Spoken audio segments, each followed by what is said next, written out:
পুরবি, কি খেলছো তুমি? কি সাজিয়েছো এটা?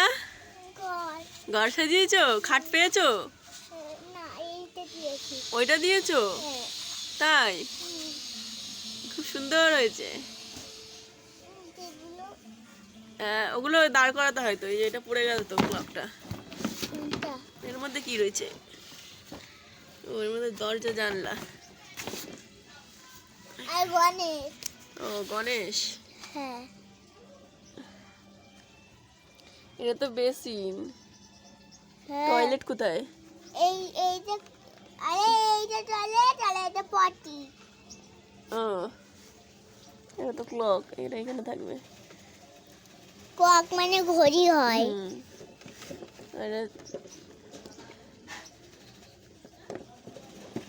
বেড। এটা টি টেবিল, না এটা ডাইনিং টেবিল। এই টি টেবিল এখানে যাবে। এটা টি টেবিল। আর এটা এটা ডাইনিং টেবিল। Dining table. এটা কি? এটা তো জানতে পারবে না। না হবে, এটা হবে। দাঁড়াও আমি সাজাই। খুব সুন্দর সাজানো হয়েছে।